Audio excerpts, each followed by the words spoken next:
the U.S. medical graduates. So this is an overview table that shows you all of the different specialties and how many USMDs attempted to apply to each specialty, how many matched and how many didn't match. So between those black lines, you see emergency medicine. There were a total of 2,278 emergency medicine positions offered. The number of applicants was greater than that number, so it was 2,693. So let's see, the number of USMDs that matched were 1,597. Only 151 USMDs did not match, so that's a pretty good match rate for EM, emergency medicine.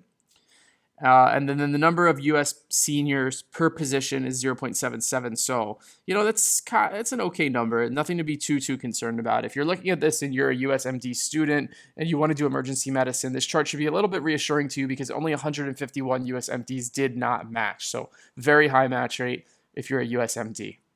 This is a chart that shows you the average step 1 scores for USMDs across all specialties. The blue line is those who matched, and the green line is those who did not match. And if you look at the emergency medicine one, it looks as though for those who matched into emergency medicine, they had an average USMLE step 1 score of about 234. But those who did not match into EM, who are USMDs, had an average USMLE score of about 218. So obviously, the better you do on step 1, the better. But if you are comparing this to other specialties, emergency medicine is in the top half of specialties that require USMLE step 1 scores. So top 50% in terms of where the average is.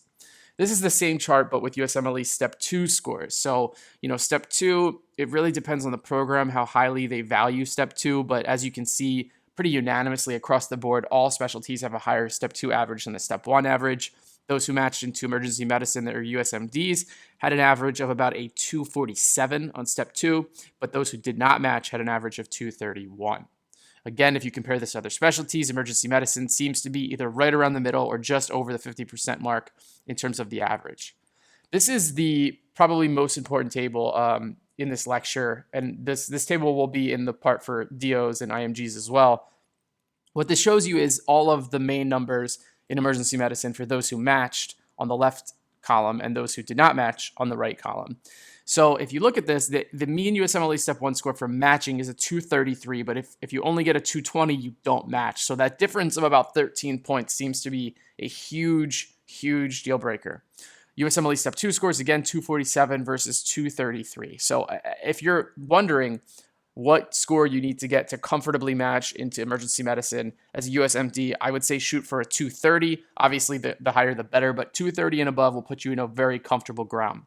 Research experience is about 2.5, but the unmatched USMDs had 2.3, so that there's really not a big difference there. Something that jumped out to me is the percentage who are AOA members. So those who matched, 12.4% of USMDs matching into EM are AOA members, versus only 0.7 in the unmatched category. So, that's pretty significant. And I would say that definitely shoot for AOA if it's available to you. But other than that, I think that this chart is really important for goal setting. So you want to try to get a 230 or higher on step 1. This is the probability of matching into emergency medicine as a USMD based on the number of ranks. So after you interview at programs, how many places you put on your rank list. And what you can see here is that after you've ranked almost 17 programs, you approach a 100% chance of matching. So, this table is kind of obvious in a sense because anybody who's lucky enough to rank 17 programs means that they're getting a lot of interviews. And if you're getting a lot of interviews, chances are you've got good numbers, you've got a good step 1, you've got a good GPA, etc., good letters of rec. But again, this just goes to show you that you want to be ranking a lot of programs to really give yourself the best chance of matching, especially in today's competitive residency application environment. These are two charts that show USMLE step 1 scores in the top chart and USMLE step 2 scores in the bottom chart, and they show you matched versus unmatched. So it's kind of like a curve, if you will, a bar curve. And what we can take away from this is that if you look at the top graph, USMLE step 1 scores, most of the people matching into emergency medicine who are USMDs scored between a 231 and a 240, so that big, tall middle column. But it should be reassuring to you that over 200 people are still matching into emergency medicine, even if they're scoring between a 211 and a 220 on step 1. In fact, 111 people matched if they had between a 201 and a 210. So you're in a great situation if you go to a USMD school and you want to do emergency medicine, because that really means a lot to these programs. So you can do pretty crappy on step one and still match into a relatively quality program. And if we look at the US step two, most people have between a 241 and a 250. That's that big blue box. 405 students matched with that score. But even 144 people that had only a 221 to 230 on step two still matched. So again, this tells me that there's a huge emphasis on actually where you're going to medical school. And because there's so many IMG applicants these days, I think that the United States programs really do value the USMDs because it's just easier to acclimate into the program. This is your probability of matching based on your step one score. And what you can take away from this is that if you get a 230, you've got a roughly 92% chance of matching. So that's amazing. Try to just get the average on this test. And obviously, if you could do better than that, do better than that. But this should be very reassuring to anybody who's scoring around the average on their practice tests, et cetera, et cetera. So that concludes the USMDs. Now we're going to talk about the USDOs, the US Osteopathic Peeps. So this is a chart, again, showing the number of DOs applying to every specialty. What we see here is that 457 people matched into EM if they were a DO, and 101 people did not match. So, somewhere in the 20% range did not match. A little bit on the higher side compared to the USMDs, but this is also sort of a self-fulfilling prophecy because DOs don't apply to emergency medicine as much as they do some other specialties. So therefore, this statistic will be a little bit more significant. Total positions offered, again, 2,278 because the matches are going to be combined. But still, if you're a DO student, you still got a pretty good prognosis for getting into emergency medicine.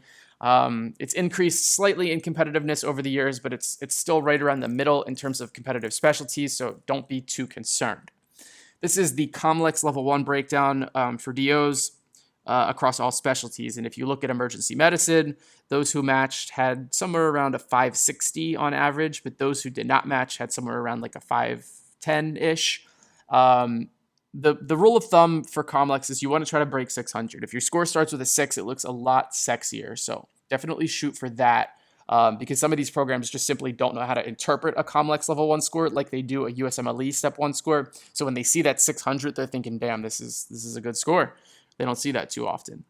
This is COMLEX Level 2 scores. If you look at emergency medicine, those who matched on into EM had about a 615-ish, and those who didn't had about a 530. So again, try to break 600 on both parts of COMLEX. If you look across the specialties, emergency medicine for DOs tends to be a little bit on the higher end in terms of average COMLEX scores. DOs really do love emergency medicine. I'll get into that at the end of this video in terms of what emergency medicine offers that is so appealing, but it is a pretty good specialty. It offers a great lifestyle, and DOs tend to like it because they can see a variety of different cases, especially musculoskeletal chief complaints, which is right in their wheelhouse. Here's USMLE Step 1 scores, but specific to DO students. So these are the DO students who are taking COMLEX and USMLE. As you can see, for emergency medicine, those who matched score about a 228 on step 1. Those who did not match scored about a 223, so not a huge difference there. Again, the statistic is going to be a little wonky because not all DOs are taking USMLE Step 1 because it's optional. Some are just sticking to COMLEX and rolling the dice with that. If you are a DO student and you want to go into emergency medicine, I highly recommend that you take USMLE Step 1. For that matter, I highly recommend you take USMLE Step 1 regardless of what specialty you're going into if you're an osteopathic medical student. Here are the Step 2 USMLE scores for DOs who took it. Very few DOs will take USMLE Step 2, but those who did scored about a 241 when they matched successfully into EM, and those who did not match scored about a 231, so a difference of about 10 there. You definitely don't need to take USMLE Step 2 if you're a DO. That's the one test I think is unnecessary, but you should absolutely take Step 1.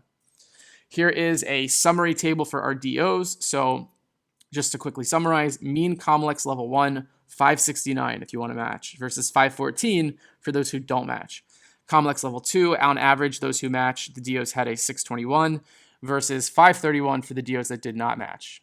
USMLE Step 1, 229 for the DOs that match versus 219, so a difference of about 10. And then Step 2, average of 241 for those who matched versus 232 for those who did not match. So again, bottom line here for emergency medicine, as it becomes more competitive over time, step 1 and level 1 scores are only going to be more and more important. So you definitely want to be shooting for at least the average or higher when it comes to these exams. This is the probability of matching for a DO based on how many ranks they put on their rank list. What you can see is that they have a 100% chance of matching if they rank 19 programs, which is to say that you need to be interviewed by 19 programs. So to get that many interviews, you've got to have some sexy stuff on paper. So a little bit of a confounding variable here, but again, just goes to show you rank a lot of places. If you're getting the interviews, you may as well go and rank them. At this point, you've already sunk so much money into medical school in your career that who the hell cares if you spend a little bit more. These are the average COMLEX 1 and COMLEX 2 scores for DOs. Blue bars show the ones that matched, and green shows unmatched. And what we can see on level 1 is that by and large, if you're scoring between a 551 and a 600, you have the greatest chance of matching. We did see 100 DOs match to emergency medicine with between a 501 to 550, so pretty good. And if you have less than 500, it's going to be pretty hard for you to match. You can see that the bars, blue and green bars, are pretty close together, it's very risky to not break 500 for COMLEX level 1 and try to go into emergency medicine. If you fall into that category, definitely interview and rank the lower tier programs, so to speak. And then for level 2, it's a little bit more sparse, but between 601 to 650, 551 to 600, and 651 to 700 is right where you want to be. Here's your probability of matching as a DO based on what you're scoring on COMLEX level 1. So you have a roughly 88 to 89% chance of matching if you break 600. So that's really good. That's why I said you want to break 600 on COMLEX level 1.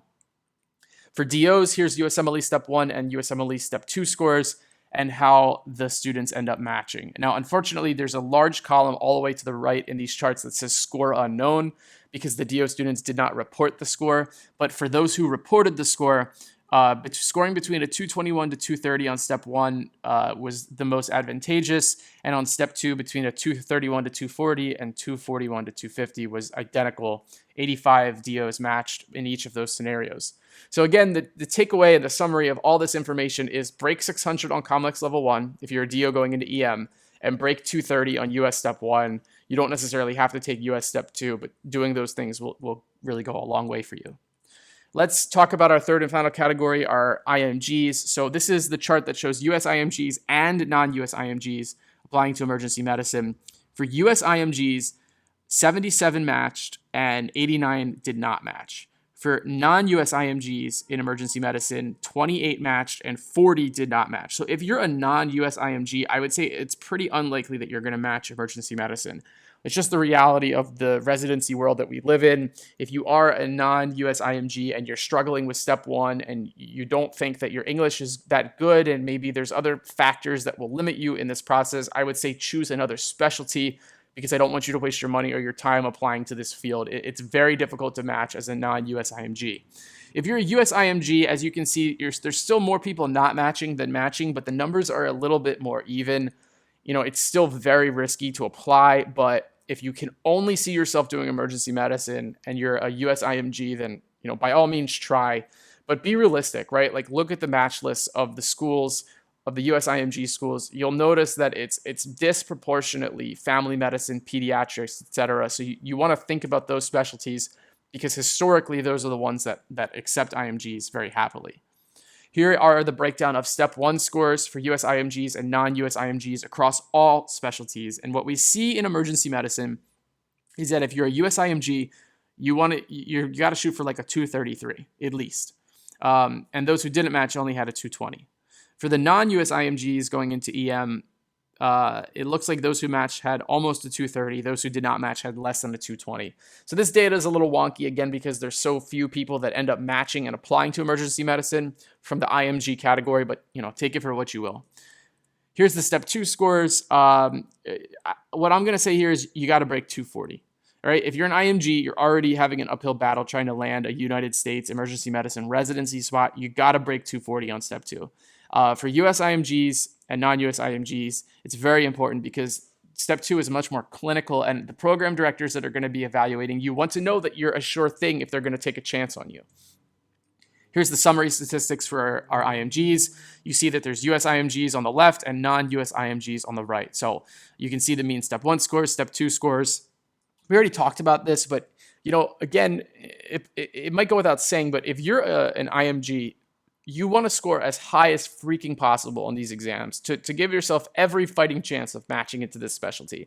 So while there's people that match with a 230, you don't want to be that 230, right? You want to be the 255. You want to be the guy that comes into interview day and it has that sexy score, because the truth is that you're already fighting against the odds. So you want to give yourself every chance possible. So try to break 250 if you're an IMG. That's my advice here. Here's your probability of matching based on your number of ranks. So the US IMGs actually can get a 100% chance of matching if they are lucky enough to be interviewed and rank 17 to 18 programs. Unfortunately, the non-US IMGs will never approach 100%. So when you get in, if you're applying to emergency medicine and you start to get interviews, come back to this chart and see what your chances are. Because if, look, for example, if you only get 4 interviews, and I know people that fall into this category, if you only get 4 interviews and you're a non-US IMG, you've got a 35% chance of matching. So 2 out of 3 times that you apply, you're not going to match. The numbers are pretty bad. And if you have 4 interviews and you're a US IMG, you still only have a 45% chance of matching. So don't waste another year of your life. Like, be realistic, guys. That's the biggest thing you can do. Medicine ends up being a business. It ends up being just a job in the future. So don't sell yourself short and ruin your life because, unless emergency medicine is the only thing you can see yourself doing, I would advise you to be really realistic about this. Here's the US Step 1 scores for US IMGs and non-US IMGs. The numbers are crazy, right? There's very few trends we can take away from this. But again, you want to break 230. Of the US IMGs that had the most success, you can see that big blue bar, 26 of them had between a 231, 240. But unfortunately, what we're seeing here is that for non-US IMGs, the numbers are pretty terrible. So there's non-US IMGs that scored between a 241 and 250. Those are great scores, but only 1 out of 5 of them matched. 4 of them didn't match. So that's really scary. And I would, again, advise you to do as well as possible. Lastly, a couple more slides. This is the probability of matching based on your Step 1 score. Let's look at what happens if you get a 230, because that's roughly around the average. Non-US IMGs who score the average will only have a 35% chance of matching, and US IMGs who score the average will only have a 49% chance of matching. So the numbers are pretty bad.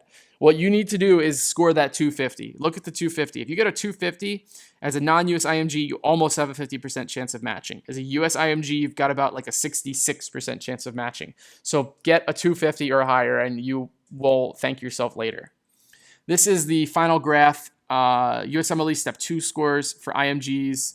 US IMGs, you probably want to break 240, like I said before. Non-US IMGs, you got to do really well, because look at that graph. The numbers are bad. You don't match 10, only 6 of 10 matched between 231, 240. Only 4 of 10 matched between 211 and 220. So the numbers are really bad. That's what I'm taking away from this. So if you're an IMG and you say to yourself, I can't do anything in this world but emergency medicine, you need to score high on Step 1 and Step 2. It's the only thing that's going to matter. I'm sorry to have to tell you that, but it's better that you get it here from me before you waste thousands of dollars and years of your life applying to this specialty. So I want to close by giving some thoughts about emergency medicine. At the end of the day, medicine is just a job, right? It's important to love what you do and to be, passionate about your specialization or your field that you go into. But at the end of the day, it's a job that you're going to take time away from your family and your friends and your personal life to go and work, right? Work for a machine. And what I think that you should keep in mind are these things. So first, emergency medicine in the United States is all shift work. You go in, you do your 10 to 12 hour shift, sometimes 8 to 10, depending on location, and then you go home. You're never on call. That's a good feature, right? Shift work is good. Unfortunately, that shift work changes week to week. So one week you could be doing days, the next week you could be doing nights. You might do days, then nights in a week, and that's really not healthy for our circadian rhythm. So that's the downside to shift work. The good thing about shift work, again, no call. When you're home. But the downside is you're going to destroy your body over time. And we see a very, very high burnout rate in emergency medicine. People cannot do this into their late lives. Overwhelmingly, the burnout is pretty high in emergency medicine. In the US healthcare is terrible, and this really affects ED physicians. So, you're going into emergency medicine to treat emergencies, and this is anecdotal, but 70 to 75% of what's going to walk through the door in the emergency room is going to be primary care bullshit that does not need to be in the ED, right? It's going to be stubbed toes, sore throats, cough and cold. It's not going to be emergencies. So you have to be content living with the fact that you're going to be doing pretty much primary care most of the time. And then in those like 20 to 25% of situations, you'll get that really scary, dangerous, life-threatening stuff that you actually went into emergency medicine for. The other thing to remember is that you're not a specialist when you're in the ED. So, take that for what you will. I wrote meh, like this could be good, this could be bad. If you don't want to be a specialist, that's awesome. But if you do want to be a specialist, it sucks because you're going to have to call specialists, right? You're not going to be able to safely discharge somebody who's coming in complaining of chest pain without maybe a cardiology consult, depending on the situation. Or, you're going to have to refer to GI and psych and neuro. Like, you're going to have to get specialists involved to make final decisions or to help you make your final decision, because legally you're more at risk if you do something without consulting the specialist. So keep that in mind. If you like being like the bearer, the person who comes up with the information and makes the plans, you still get to do that. Don't get me wrong. But in a lot of situations, you're deferring to other people to help you make that decision. And if you can't live with that, then maybe this is not the field for you. But the awesome things about ED is the variety of cases, right? You're going to see everything from the primary care bullshit that I talked about to the really awesome life-threatening cases where you have to do some cool stuff in the ED. Occasionally, you will do procedures. That's another awesome thing. If you like procedures, this is a great field because you're going to intubate people. You're going to have to do emergent procedures in the ED. There's trauma surgery teams that are going to be there and take over and do the bulk of like the surgical stuff, but you will definitely get your fair share of procedures. So that's really good if you like some hands-on aspects. And then the salary. The salary is awesome. In the Southeast U.S., it's the best in the country. The average salary is $416,000 a year. In California, it's $402,000, and in New York, it's $370,000. This obviously changes depending on location and how many hours you work, et cetera, but this is just rough figures pulled from the 2018-2019 salary summary. In closing, great field, awesome field, but understand that, again, this is a job, and there's a high burnout rate, the shift work sucks, the healthcare in the United States sucks, and you're not a specialist. If you can live with that stuff and you like procedures, you like variety of cases, you like an awesome salary, and you want to be home when you're home and not be on call, then maybe emergency medicine is the field for you.